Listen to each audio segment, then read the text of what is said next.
Hi everyone, the partial prophet here. Um, I wanted to talk about the three beasts of Revelation. Um, so first I wanted to talk about Michael because he's kind of connected to the three beasts. Um, so in Daniel 10, 13, and 21, we see, but the prince of the kingdom of Persia was withstanding me for 21 days. Then behold, Michael, one of the chief princes, came to help me, for I had been left there with the kings of Persia.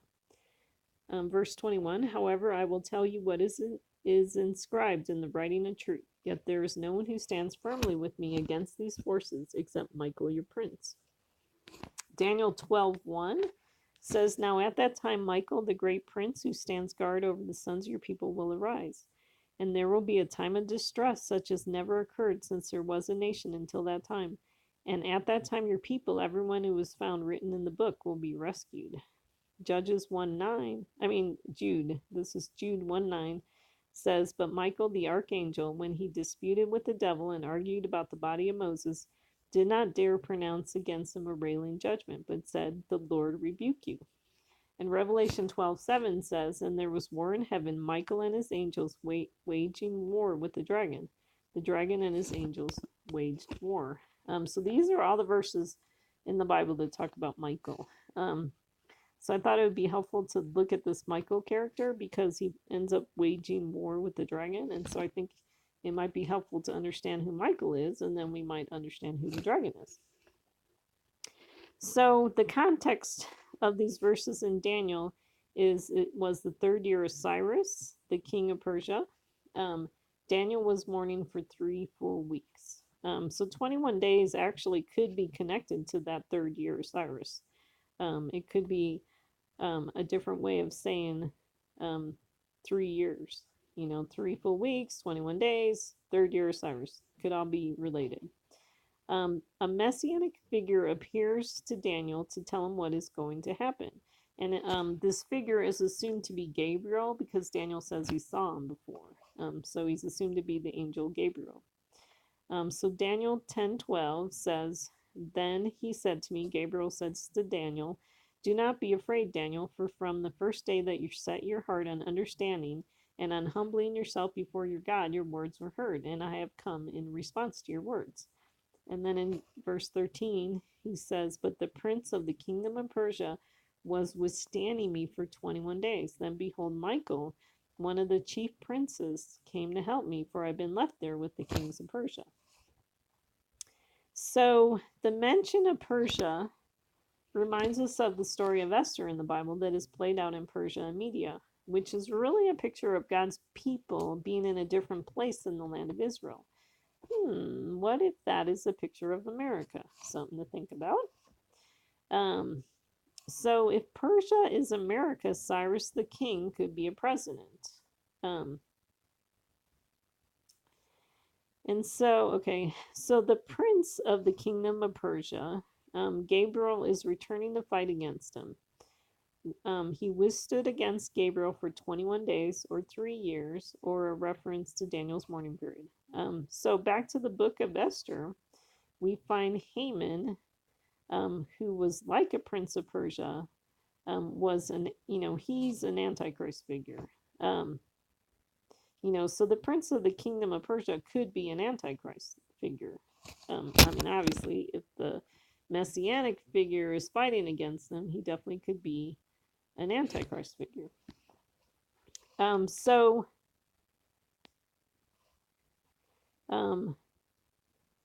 Let's see. So in Zechariah 9:13, let's talk about Greece. So there's also a prince of Greece mentioned in these verses in this chapter with Daniel. So in Zechariah 9:13, it says, for I will bend Judah as my bow, and I will fill the bow with Ephraim, and I will stir up your sons, O Zion, against your sons, O Greece, and I will make you like a warrior's sword. So basically Greece represents the enemy of God's people and is about to come while Gabriel is fighting with the Antichrist Haman figure. So someone outside of America and someone that Israel fights with. And so this could be Iran, it could be North Korea, it could be Russia, it could be Turkey, it could be the Pope. Any enemies of God's people that I missed? Possibly. So, um, okay, so then we also see in Daniel 11:45, it says, "He will pitch the tents of his royal pavilion between the seas and the beautiful holy mountain. Yet he will come to his end, and no one will help him." And so in Daniel 3:1, so that's the verse that comes before Daniel 12:1, which talks about Michael. And it says, "Now at that time, Michael, the great prince who stands guard over the sons of your people, will arise. And there will be a time of distress such as never occurred since there was a nation until that time. And at that time, your people, everyone who is found written in the book, will be rescued." So the messianic figure says, "Michael, one of the chief princes, came to help me, for I had been left there with the kings of Persia." Um, okay, let's see. I guess on this screen, I wanted to look at the verses in Jude 1:8-9. And so it says, "Yet in the same way these men condemned people who have crept in," is who he's talking about, "also by dreaming defile the flesh and reject authority and revile angelic majesties. But Michael the archangel, when he disputed with the devil and argued about the body of Moses, did not dare pronounce against him a railing judgment, but said, 'The Lord rebuke you.'" Okay, so it's interesting that we see in Jude, Michael the archangel is disputing with the devil and arguing about the body of Moses, because then in Revelation 12:7 there's a connection to Revelation 12:7 where it shows Michael and his angels waging war with the dragon. So dragon, devil, are all connected. So we definitely see this Michael figure being connected to someone who fights against the dragon. Okay, so the messianic figure, Gabriel, says, "Michael, one of the chief princesses, came to help me, for I had been left there with the kings of Persia." Okay, so the messianic figure was left with other presidents. Remember, we were talking about the kings of Persia could be a picture of the presidents. So maybe think Clinton and Obama. Um, and then we have Michael, one of the chief princes, come to help me. So, um, so this could be a picture of how we had Clinton and Obama. We had some kings that were, kind of anti-Christ like figures, anti-Christianity. And so, and definitely by the time at the end of Obama's term, we needed a president to come who was more pro-Christian. And so, so President Trump could be Michael, who came to help Jesus, who came to help the Christians in America. And so then Gabriel says, "Do you understand why I came to you? But I shall now return to fight against the Antichrist. Yet there is no one who stands firmly with me against these, the Antichrist and the Prince of Greece, except Michael, your prince." So think President Trump, who's currently our prince. So Gabriel, who's the Messiah figure, says, I shall now return to fight against the Antichrist." So we need Jesus to come and to deal with the Antichrist figure, who I think is Obama. And then, Gabriel says, "There's no one that stands firmly with me against these," and he's talking about the Antichrist and the Prince of Greece, except Michael, your prince. So, we could see Jesus coming and saying, President Trump, is the current, like, especially if we're thinking about presidents, maybe, Jesus is kind of reviewing the presidents of America and saying, Mike's the only one, in the last couple years that stood with me or is currently standing with me. And then it says, Michael, the great prince who stands guard over the sons of your people. President Trump is currently standing guard over God's people in America. So that's a possibility for Michael. it's also possible because it mentions sons of your people. It's also possible that Michael could be a picture of Netanyahu, um, the Jewish people in Israel. Um, so I just thought of that now. Um, Anyways, so in Jude 1 8 to 9, it's kind of interesting because it talks about Michael the archangel disputing with the devil and arguing about the body of Moses. I think it's possible that this verse could be a switch to the messianic figure. So this is what makes looking at these people in the Bible hard to deal with, because I think sometimes they might switch who they represent. Um, so Michael that we're talking about right now could be a picture of President Trump. Could and then in Jude, Michael could be a picture of um, Jesus, and so it switches, so that's why we need Jesus who sees fully to explain, really what these shadows are showing us. So I think it's possible that in Jude, if Michael is really a picture of Jesus, he's burying Michael's body for a time um, before he resurrects Michael. Because I think it's possible that, Jesus being the Messiah ben David figure, um, you know, um, sees, the Messiah ben Joseph figure, which is President Trump, gets killed, and then the Messiah ben David comes and resurrects him. And so I think this could be a verse about when President Trump gets killed. Maybe Jesus has to fight against Obama to get, because I think it's possible that Obama could be killing President Trump. And then so Jesus argues with Obama about the body because he wants to come and he wants to bury the body of Trump, give him a proper burial. And then, this happens before, he eventually ends up resurrecting Michael, which is uh, President Trump or Moses, I guess. Um, so anyways, okay.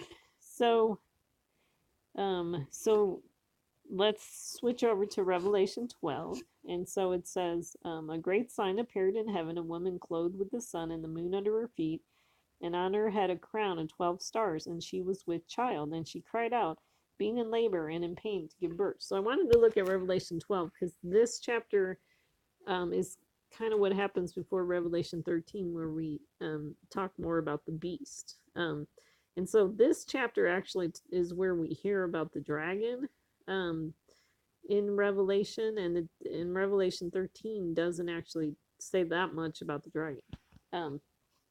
So to understand the dragon, we need to go to Revelation 12. Um, so what I see with these verses is, it talks about the woman being clothed with the sun. Okay, so the verse before this is actually talking about heaven being opened and us being able to see the Ark of the Covenant in heaven. And so then we see two signs appear in heaven, the woman and the dragon, which is kind of interesting because I kind of think that we're going to see Jesus coming. It talks about um, um, actually jumping down, it talks about the dragon stood before the woman who was about to give birth so that when she gave birth, he might devour her child. So we see these two signs appear in heaven along with the Ark of the Covenant. And so it's like when Jesus, the Ark of the Covenant could be a picture of Jesus. And so we kind of, I think what we're going to see is three signs all appear at once. So we're going to see Jesus, the Antichrist, and then this woman, which would be the people that follow Jesus, all appearing in heaven at the same time. Um, and so, and I don't believe in the rapture theory. I believe everything's going to be played out here on earth. And so when it says these signs appear in heaven, I just think it could be in the presence of Jesus. And so the woman is clothed with the sun. And so Galatians 3:27 says, "For all of you who were baptized into Christ have clothed yourself with Christ." Um, and so when she's clothed with the Son, that could be a picture of a woman that's clothed with Jesus. Um, the people that follow Jesus. And then she has the moon under her feet. So one thing is, we hear an expression about children being underfoot. And so when she is with child, it's you can almost kind of read in these verses like she has a child underfoot, and then she's also in labor about to give birth to another baby. And so I think it's possible that, and we see in the story of John the Baptist and Jesus, that first John the Baptist was born and then Jesus was about to be born. Um, so this woman could have a child underfoot and then about to give birth to a baby. And so what I think is possible is that this woman could be America or the Christians that followed Jesus. The child that she has who's underfoot could be President Trump. And then the baby that she's about to give birth to is Jesus. And so the woman is in labor and in pain to give birth to the Messiah. Um, so, okay, so then,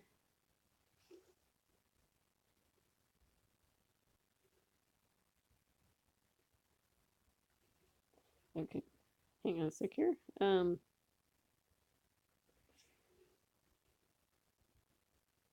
Okay, so verse 3 says, "Then another sign appeared in heaven, and behold, a great red dragon having 7 heads and 10 horns, and on his heads were 7 diadems. And his tail swept away a third of the stars of heaven and threw them to the earth. And the dragon stood before the woman who was about to give birth, so that when she gave birth, he might devour her child." Okay, so this is the first mention of the dragon in Revelation in verse 3. Okay, the dragon has 7 heads. Okay, there are 7 churches in Revelation. So one thought I had was, are there 7 false churches? Like the Church of Racism, the Church of Feminism, the Church of Global Warming, etc. So Revelation's, all the things that the left thinks are important. So in Revelation 17, it says, "Here's the mind which has wisdom. The 7 heads are 7 mountains on which the woman sits. And they are 7 kings. 5 have fallen, one is, the other has not yet come, and when he comes, he must remain a little while." The 7 heads have 7 crowns, which are connected to the 7 kings. So just like in the beginning of Revelation, there are 7 angels connected to the 7 true churches. There could be 7 kings connected to the 7 false churches. Or another idea of that is 7 kings, presidents, who preside while the 7 false churches are evolving into existence. Okay, that's a possibility. And then the 10 horns could be connected to the 10 spies who don't trust God in the wilderness. Only 2, remember they sent out 12 spies to spy out the land, and only 2 of the spies believed God and had faith in God, and 10 of them were very rebellious. So I think that's could be a possibility of what the 10 horns represent. Okay, so it talks about his tail sweeping away a third of the stars. Okay, Revelation 8:12 talks about the 4th trumpet and how a third of the sun and a third of the moon and a third of the stars were struck, so that a third of them would be darkened, and the day would not shine for a third of it, and the night in the same way. So also we see in Isaiah 9:15, so looking at the tail, the head is the elder and the honorable man, and the prophet who teaches falsehood is the tail. So what we could see with this dragon is he teaches falsehood and causes a third of the stars, which could be people, falling out of heaven and throwing them to the earth, could be people falling. And then the dragon stood before the woman who was about to give birth to devour her child. Okay, so we also see in the garden the serpent trying to convince the woman to eat from the forbidden tree. Her child is the Messiah. So if you see verse 5, the child is the Messiah. So the dragon is definitely the Antichrist, and related to the dragon that was, um, in the garden too. So I wanted to show you this because this is kind of interesting. This happened on March 3rd of this year. This this was, I think, a good picture of what we just read in Revelation. Um, so SpaceX, their new capsule was called the Dragon capsule, and so it went up into heaven. I mean, they shot it off on March 2nd, and then it docked on March 3rd. And um, I don't have more pictures. I was hoping I'd have more pictures. But what's interesting about this is if you go watch the videos about this because it's really interesting. So it docks to the space station, and then the astronauts in the space station, they float down this tube, and then they go into this Dragon capsule. And so it's very interesting to me because I think it's a picture of like a baby being born, and then the baby goes into the Dragon capsule. And so it's definitely a picture of like the Antichrist, being right there ready to snatch up and eat the baby as it's being born. So that was kind of interesting. Okay, so back to Revelation 12. Um, um, let's see. So she gave birth to a son. So let's talk about her giving birth. She gave birth to a son, a male, who was to rule all the nations with a rod of iron, and her child was caught up to God and to his throne. Then the woman fled into the wilderness, where she had a place prepared by God, so that there she would be nourished for 1,260 days. And there was war in heaven, Michael and his angels waging war with the dragon. The dragon and his angels waged war. And so, talking about the 1260 days, that could be 3.5 years. Well, that is 3.5 years. And so what I think is possible, so remember we back in Daniel, we had the Gabriel, that the Messiah figure, talking about the prince of the kingdom of Persia withstanding me for 21 days, which could be a picture of 3 years. So this could relate to the 3.5 years that the woman was in the wilderness. So maybe while Obama was, let's see, what did I write down here? So 3.5 years before Michael came, the woman, 2 witnesses, were in the wilderness wearing sackcloth. They were in mourning. So if Michael is President Trump, the church in America was mourning the last 3.5 years of Obama. So there you go. That's a possibility for the 3 years. Being clothed in sackcloth is a picture of being in mourning. And that, so Revelation 11:3, it connects to Revelation 12:6. The woman in the wilderness and the 2 witnesses will prophesy for 1,260 days, clothed in sackcloth. So a whole lot of mourning going on. Daniel mourning too. So,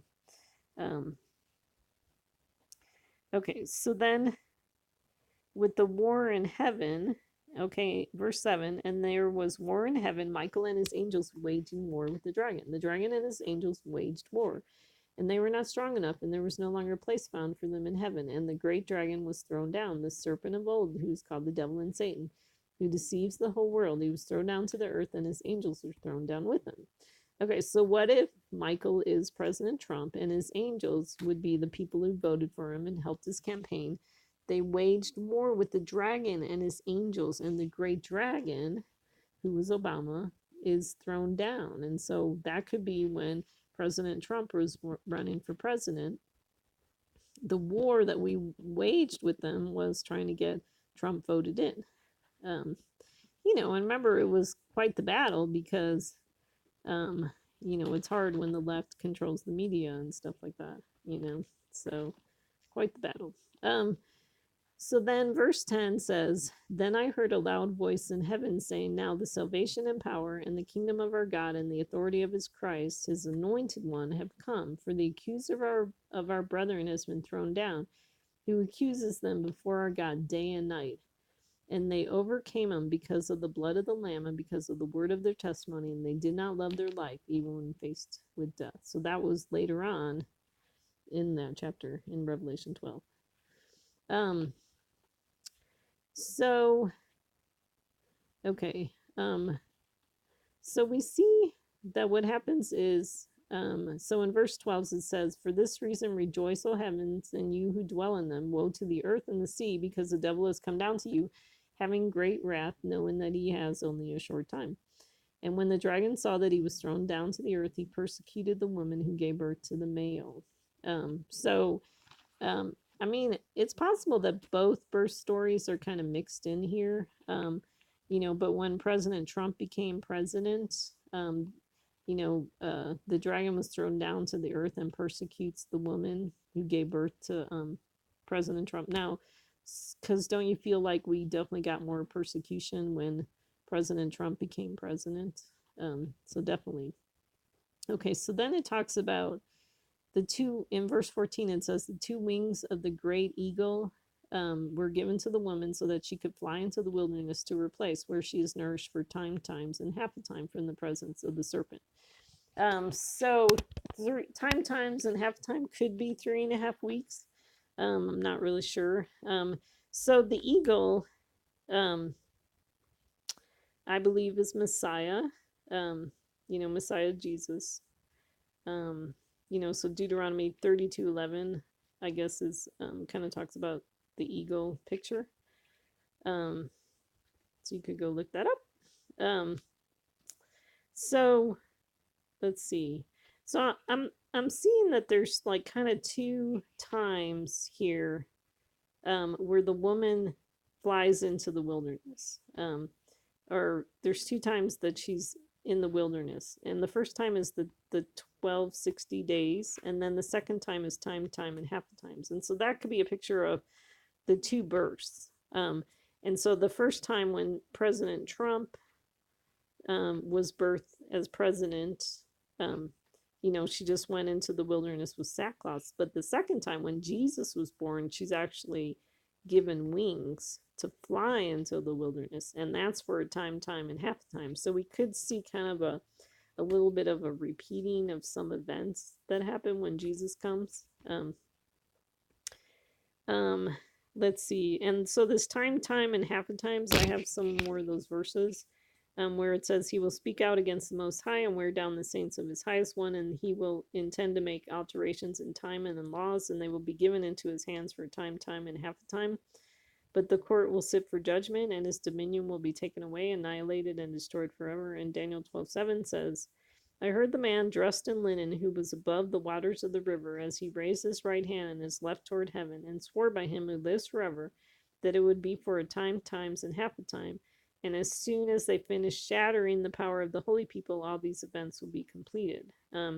So I think it's possible that this time and half a time, it's like the final time of tribulation, or the it talks about the shattering the power of the holy people. So the last you know time for the Antichrist figure to have power, to wear down the saints of the highest one, you know that are given into his hand. Okay, so in Revelation 12:15, it says, "And the serpent poured water like a river out of his mouth after the woman, so that he might cause her to be swept away with the flood. But the earth helped the woman, and the earth opened its mouth and drank up the river which the dragon poured out of his mouth." Okay, so if there's such a thing as living water, Satan could have waters that kill. They come out of his mouth. So I'm wondering if the river out of serpent's mouth has to do with his lies, his river of lies. And so we see that. Okay, so in Numbers we see it says, "Speak to the sons of Israel and say to them, if any man's wife goes astray and is unfaithful to him, the priest shall then write these curses on a scroll, and he shall wash them off into the water of bitterness. Then he shall make the woman drink the water of bitterness that brings a curse, so that the water which brings a curse will go into her and cause bitterness." So we do see this idea of the water of bitterness could be in opposition to the living waters. And so the dragon was enraged. Verse 17, the dragon was enraged with the woman and went off to make war with the rest of her children who keep the commandments of God and hold to the testimony of Jesus. So I don't know if that's now the dragon. He made a mess of America, so now he's going to try to go to Israel. That could be the rest of her children. Not sure. So Revelation 13. Okay, so let's talk about this second beast here. Actually, I want to back up. So, because I didn't mention about the earth opening its mouth and drinking up the river, which the dragon poured out of his mouth. Jesus is going to come with truth.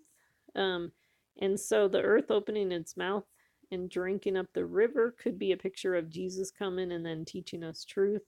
And so that could be a picture of the river, of the dragon being swallowed, or disappearing, because now Jesus is going to come with his truth. Okay, so in Revelation 13, let's talk about this second beast, because I believe the first beast is the dragon, and in Revelation 13, it talks about the dragon standing on the sand of the seashore. So we know that the sand is Abraham's descendants. And like I said, I don't know if he goes to Israel, that this could be a continuation of what happened in 12. And so then he's going over to Israel, to give them a hard time.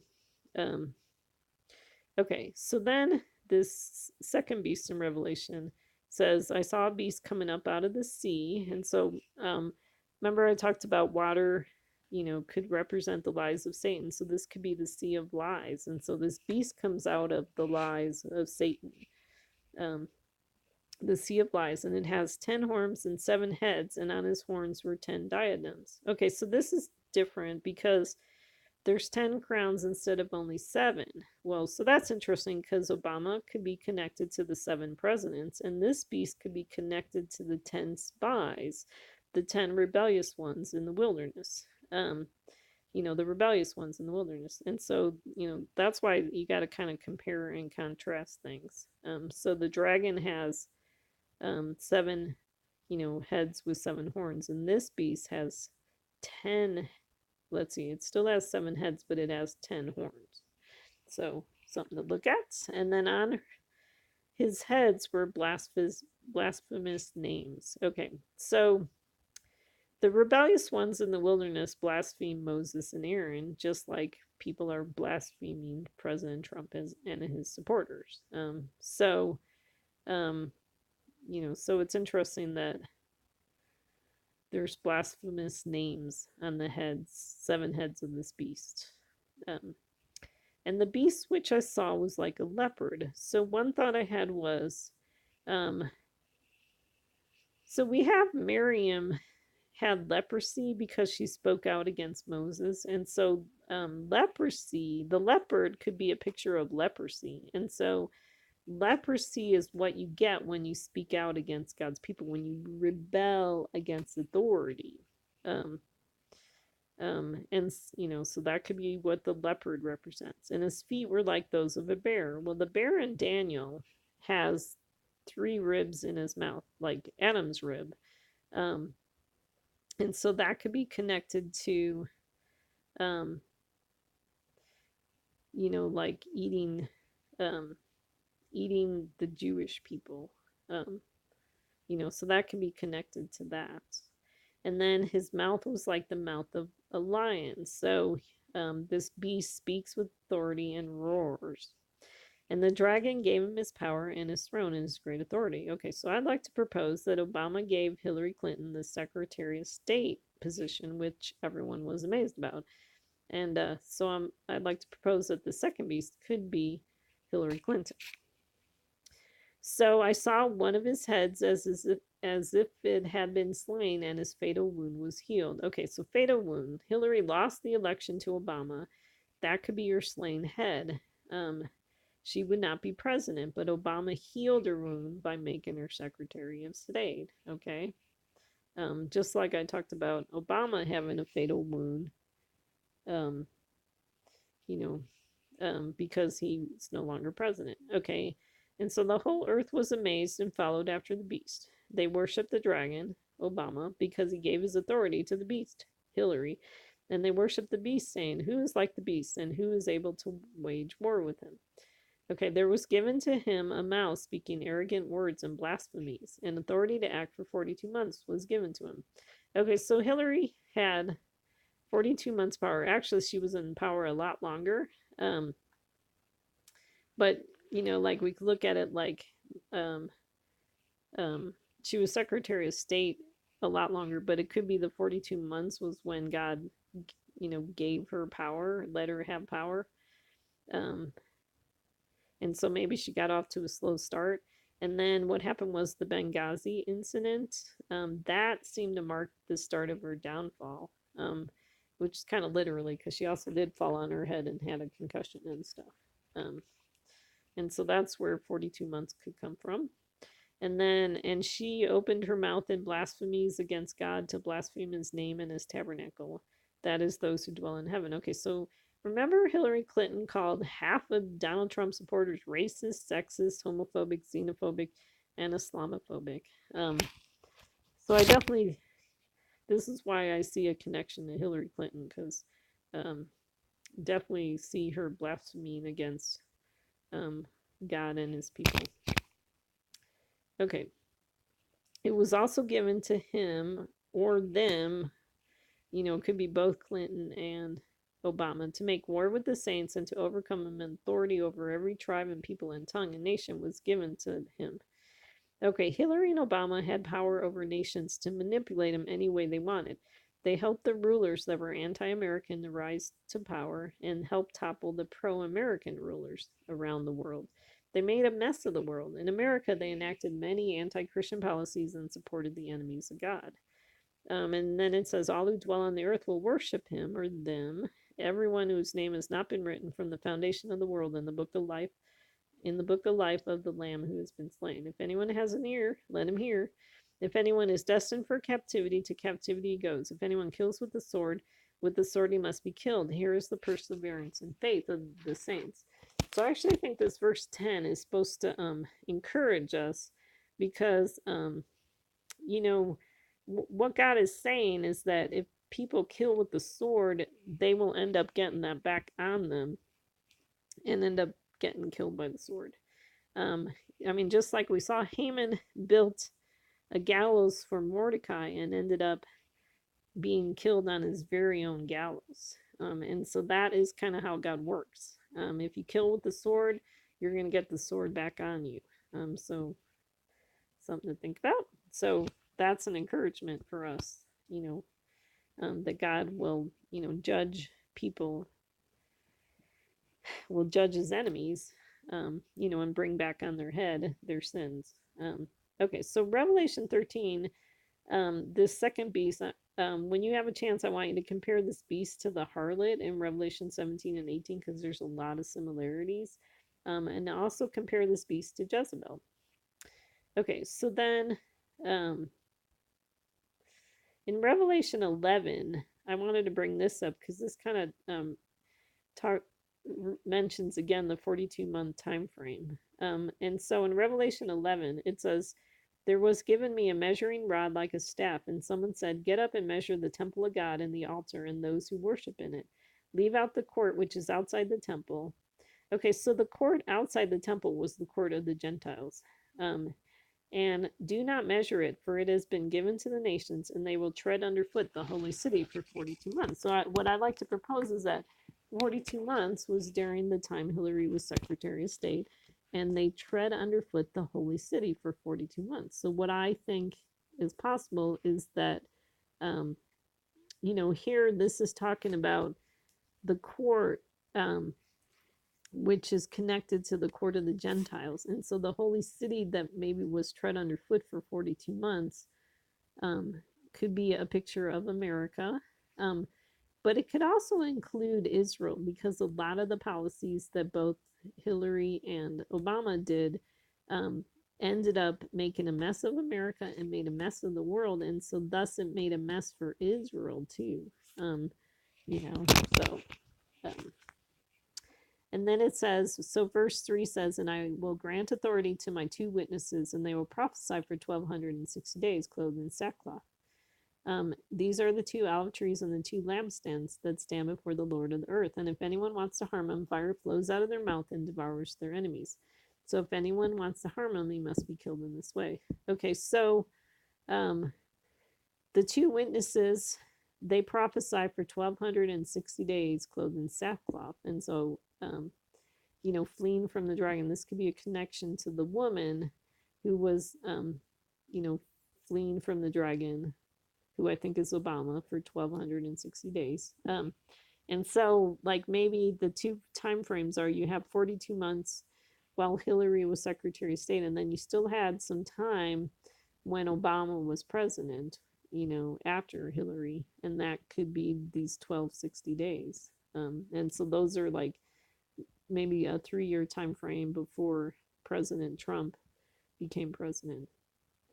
And then, so we kind of see a repeat of this idea where if anyone wants to harm them, fire flows out of their mouth and devours their enemies. So I think what it's saying is, this is how the left tries to harm us, with fiery speech, just like their father, the dragon, Obama, and Clinton, their mother. And then, so if anyone wants to harm them, he must be killed in this way. So Jesus is going to come and fight against them with the sword in his mouth. So they use fiery speech against God's people. And so Jesus is going to come and use fiery speech, the sword of the Spirit, which is the word of God, against them. So another encouraging word there. Okay. So 42 months plus 1260 days, I think, is possibly where the 7 years tribulation time period comes from, but it also comes from that verse in Daniel that talks about the week, making a covenant for a week. But what I'd like to propose is that tribulation and destruction of America and the world happened while Clinton and Obama were in power. So I'm not looking for a 7-year tribulation period to come. I think we've already been through tribulation. And I actually kind of believe in a 10-year tribulation time frame. So let's talk about some dates.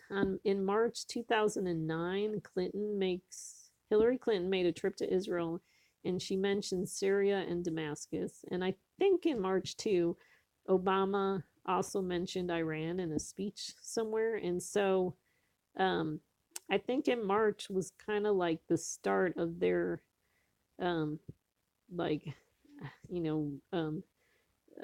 when they started dealing with Syria and making a mess of it. And then when Obama started, kind of setting up his Iran deal. And then September 11, 2012, March 2009 to September 11, 2012 is 42 months. Okay, so remember that 9/11/12 in 2012 was the Benghazi attack, which I propose is that was the start of the downfall of Hillary Clinton. And I don't think she had the power that she had before that to kind of mess with the world, because then, people started giving her, they started keeping more an eye on her, and she started having to answer for the Benghazi attack and things like that. And then, so in Daniel 12:11, it talks about, from the time that the regular sacrifice is abolished and the abomination of desolation is set up, there will be 1290 days. So, so in September 21st, 2011, Obama made a speech about removing troops from Iraq and Afghanistan. Okay, so that could be the regular sacrifice being abolished. Okay, so if we think about people in America that go into the military, they are offering up their lives as a sacrifice for the good of the nation. And so when Obama started removing troops from Iraq and Afghanistan, people were no longer able to, offer up their lives as a sacrifice. And then what we saw was the rise of ISIS and stuff like that. Well, so then 1,260 days later, on March 3rd, 2015, Netanyahu made a speech to Congress. Okay, and that's when he was talking about um, the Iran deal. He did not want America to support this Iran deal. And so he made a speech to Congress. And so it was interesting because the next day after Netanyahu's speech was the Fast of Esther, which, by the way, tomorrow is the Fast of Esther. And so what we see is that during the Feast of Purim, we needed a Mordecai figure to rise up and speak out against. So Netanyahu was speaking out against the Iran deal, and so Mordecai comes and he speaks to Esther in the book of Esther about Haman's treaty that was going to get the Jewish people killed. And so I think we see kind of prophecy coming true where, Netanyahu was just like Mordecai saying, you need to not do this Iran deal. And so then 1290 days from 9/21/11 is April 2nd, 2015. Okay. So what happened was 30 days after Netanyahu's speech, Obama made a speech, an 18-minute speech in the Rose Garden about his Iran deal. And he said, this is a good deal. And then it was interesting because that was also Nisan 13, which is a connection, makes a connection to Haman's decree about killing the Jews. So what's interesting is that, Haman wanted to kill the Jewish people. I believe the Iran deal is going to get both Americans and people in Israel killed. And so that's why I believe it is very possible that the Iran deal is the abomination of desolation. And so we see this 1290 days between when Obama removes the troops from Iraq and Afghanistan, and then he makes his speech about the Iran deal. Oh, and so what's interesting is he had an 18-minute speech, which is, could be 666. But there's also Nisan 13, which I really think is connected to the dragon. So in Revelation 11, it says, I heard a holy one speaking, and another holy one said to that particular one who was speaking, how long will the vision about the regular sacrifice apply while the transgression causes horror, so as to allow both the holy place and the hosts to be trampled? He said to me, for 2,300 evenings and mornings, then the holy place will be properly restored. Okay, so what I propose is that Obama and Clinton were trampling the holy place and the host. They were trampling America and God's people. And, so God says it will only happen for 2,300 evenings and mornings. So what's interesting is on July 14, 2015, the Iran deal was signed in Congress. That was the same day Planned Parenthood videos were released. Remember that whole time. And so I saw a connection to Ezekiel 23:39 because it says, for when they had slaughtered their children for idols, they entered my sanctuary on the same day to profane it, and lo, thus they did within my house. So we're seeing what happened is not only are babies being killed,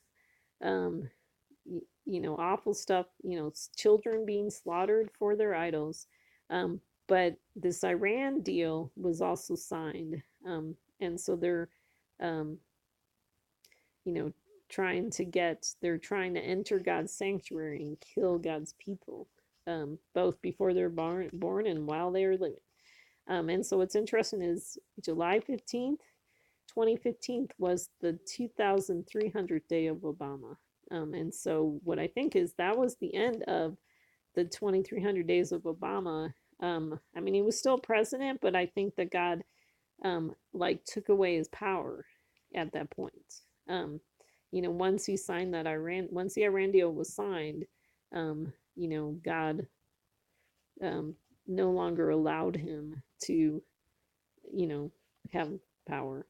So he probably frustrated stuff that he did after that time. And then what's interesting is June 16th. So actually, almost a month before the end of the days of Obama, Donald Trump's announced that he was running for president. So God had someone in the wings already, working for his candidacy. So we see kind of a shifting going on there. And then Trump wins the election and becomes president, but just like with Moses, no straw is given to the slaves to make bricks in the book of Exodus. Our bondage gets harder as now we are even more persecuted as supporters of Trump. So I see that connection there. Okay, so I think Trump is the third beast in Revelation 13.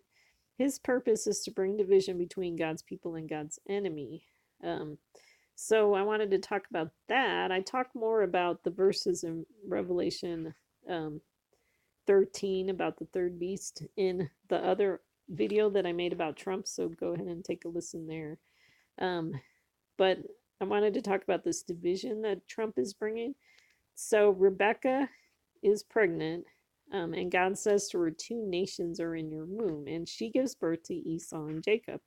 And so we see a picture in this pregnancy of 2 nations being born like at once or whatever. And so this idea of a division, Esau and Jacob are born.